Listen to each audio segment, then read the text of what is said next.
Dans cette interview, Florian André, diététicien nutritionniste du sport, va nous indiquer les conseils alimentaires de base à donner aux clients qui souhaiteraient perdre du poids. Florian, bonjour. Bonjour Frédéric. Alors, Florian a un double cursus. C'est intéressant parce qu'il est à la fois diététicien nutritionniste du sport, formateur en nutrition sportif. Il assure la prise en charge nutritionnelle de sportifs amateurs et de haut niveau.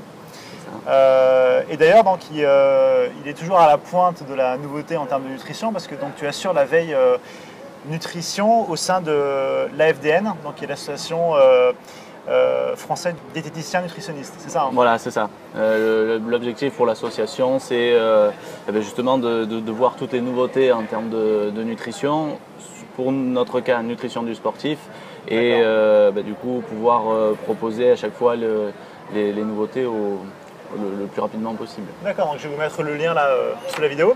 Et donc en parallèle, en fait, tu es titulaire d'un master STAPS entraînement, c'est ça? Voilà, c'est la particularité pour avoir à la fois la compétence sur la partie nutritionnelle, diététique et la compétence en entraînement sportif. C'est ça, ouais. Donc quelqu'un de complet en termes de coach et de formateur.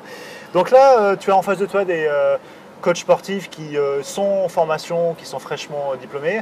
Et donc, il va leur arriver régulièrement des fois où les clients en fait, en entraînement vont leur poser des questions sur la nutrition. Donc là, on va prendre un exemple concret pour faciliter les choses. Par exemple, j'ai un nouveau client en face de moi, il est en surpoids, il veut perdre 10 kilos. Et il me dit, voilà, on s'entraîne tous les 2-3 fois par semaine. Mais en plus, est-ce que tu aurais des conseils de base à me donner pour perdre du poids? Qu'est-ce que tu conseillerais au coach de répondre aux clients? Déjà, la première chose, c'est de savoir ce que le coach veut faire de son activité. Est-ce qu'il a envie de rester uniquement sur la partie entraînement sportif, ou est-ce que justement il a envie de développer aussi cette activité plus au niveau du coaching nutritionnel?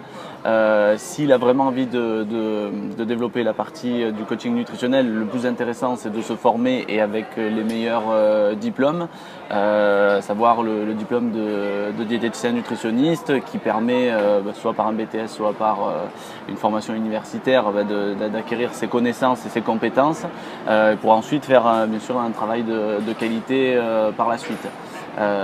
Sinon, si justement il souhaite simplement essayer d'aider, aiguiller, ce que je lui conseille vraiment, la chose principale, c'est de séparer son activité de coach et son activité de conseil en diététique.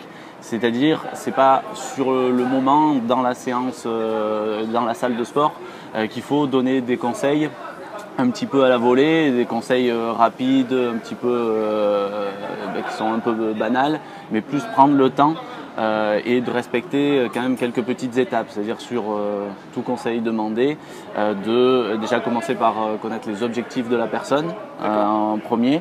La deuxième chose, c'est d'essayer d'évaluer ses habitudes alimentaires pour ensuite pouvoir lui apporter une réponse assez cohérente et surtout individualisée. D'accord, ok. Donc quand tu dis évaluer ses habitudes alimentaires, c'est vraiment essayer de savoir tout ce qu'il mange dans la journée. Voilà, connaître ses habitudes par exemple sur une journée la plus classique possible, ce qu'il a l'habitude de consommer. Après, il y a plusieurs méthodes d'enquête. C'est quelque chose qui nécessite quand même un apprentissage et une expérience un petit peu importante pour arriver à le faire de manière efficace, mais c'est un préalable indispensable. Très bien, ouais. Et donc pour avoir un ordre d'idée, en fait, on va dire pour faire un premier bilan de cette personne-là, tu conseillerais quoi à la personne de noter tout ce qu'elle mange durant une journée type C'est une méthode, ça s'appelle l'enquête. L'enquête alimentaire, elle peut se demander sur un jour, sur 7 jours. Il y a d'autres méthodes. On peut aussi demander à la personne directement de remplir ou de répondre sur les questions à la journée la plus classique possible. On peut aussi faire un questionnaire de fréquence, demander par exemple pour les fruits, vous pensez en consommer combien par jour, par semaine, et ça nous permet de voir, de tester des habitudes pour affiner au mieux les habitudes alimentaires de la personne. D'accord, très bien, ouais. Et après, pour avoir un ordre d'idée, on parle souvent de répartition des macros voilà, protéines, glucides, lipides, etc. On voit des chiffres un peu différents. En France, je crois qu'on est à 55% pour les glucides, 15% protéines, dans les 30% lipides, etc. En CrossFit, il y a un peu plus de protéines, un peu moins de glucides, etc. Pour quelqu'un qui veut perdre du poids, qui veut perdre 10 kilos, est-ce que toi, tu aurais en tête une répartition des macros type Déjà, la première chose essentielle, c'est que peu importe la répartition en macronutriments, le plus important, c'est d'avoir un déficit énergétique. C'est-à-dire que les apports énergétiques soient à un niveau inférieur par rapport aux dépenses énergétiques. Et du coup, cette différence-là, ce déficit énergétique va nous permettre d'avoir une perte de poids, y compris si il y a uniquement que des lipides dans l'alimentation, très peu de glucides, très peu de protéines. Si on dépense plus que ce qu'on apporte, on va forcément perdre du poids. Donc vraiment, la chose essentielle, c'est de se concentrer sur ça. Après, avoir un bon équilibre en macronutriments, ça devient une chose secondaire, mais toujours, qui reste toujours aussi importante. Elle dépend encore une fois de l'objectif. Dans un premier temps, il faut quand même avoir une vision santé et respecter du coup les rapports qu'on pense être les plus adaptés en termes d'espérance de vie. C'est la première répartition que tu as donnée avec 15%, 12 à 15% de protéines. Après, pour le sportif, il y a des différences. Quand on est dans une période de perte de poids, effectivement, c'est le moment où on conseille d'avoir plus de protéines et avoir une légère diminution des lipides. Donc, après, ça va beaucoup dépendre de notre sportif. C'est un sportif en endurance, il va pouvoir monter jusqu'à 70% de glucides. Là, c'est vraiment individualisé en fonction du sportif aussi, et du sport effectué. D'accord, ok. Donc, on peut se demander, est-ce que la qualité des macronutriments utilisés a une importance sur justement l'objectif de perte du poids. Par exemple, on prend un exemple de quelqu'un qui prend un certain pourcentage de protéines via des œufs. Entre s'il prend des œufs de poule élevés en cage et nourris à la farine et des œufs de poule bio élevés en plein air, est-ce que ça fera in fine une différence importante en termes de résultats ?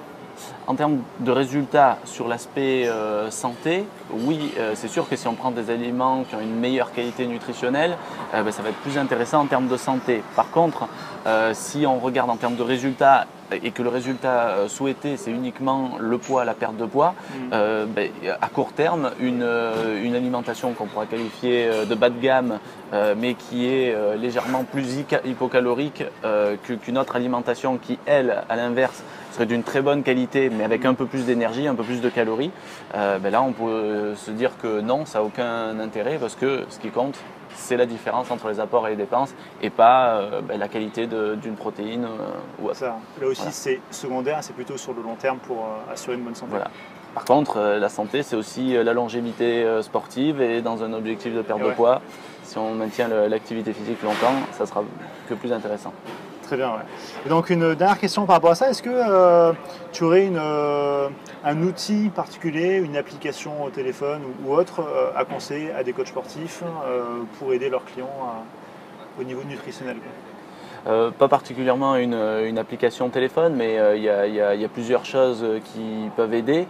Par exemple, avoir un carnet de photos d'aliments qui permet d'arriver à cibler un peu plus rapidement avec la personne les quantités consommées. Par exemple, c'est avoir plusieurs plats de pâtes les uns à côté des autres, certains peu remplis, un peu plus ou extrêmement remplis.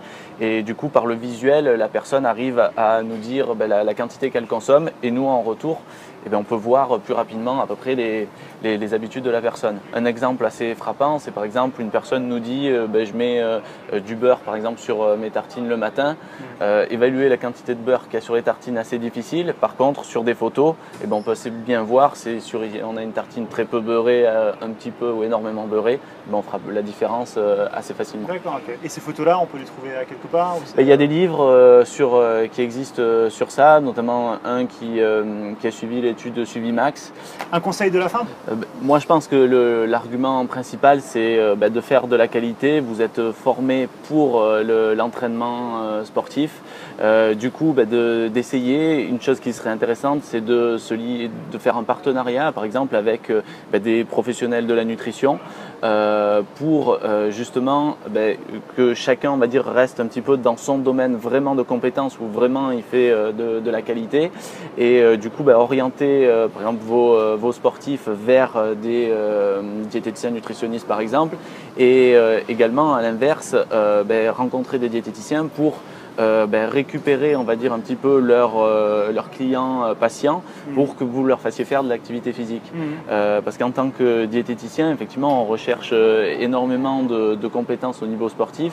Pourquoi? Parce qu'on veut que nos clients, nos patients fassent de l'activité physique pour arriver à perdre du poids. Du coup, vous êtes, du moins les BP GEP sont des partenaires, on va dire, précieux pour l'activité physique, pour le diététicien nutritionniste. Très bien. Donc en gros, faites des partenariats avec des diététiciens nutritionnistes, à la fois pour avoir une meilleure qualité de conseils pour le client et même pour, pourquoi pas, trouver une nouvelle source de clients.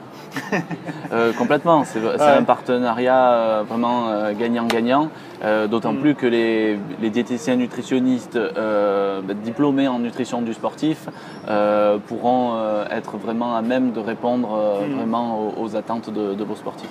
Très bien. Alors, où est-ce que les lecteurs du blog Réussir sans EPGEPS peuvent te retrouver? J'ai un cabinet dans la région varoise où j'effectue des consultations. Sinon, je fais également des formations adaptées pour le BPGEPS, surtout par exemple à la G2F.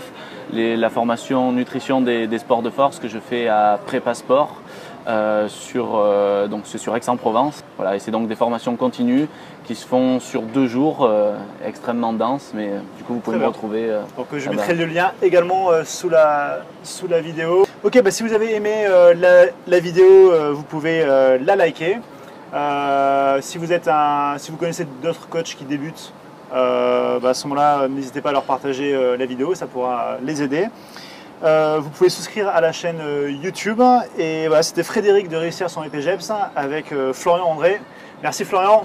Merci Frédéric.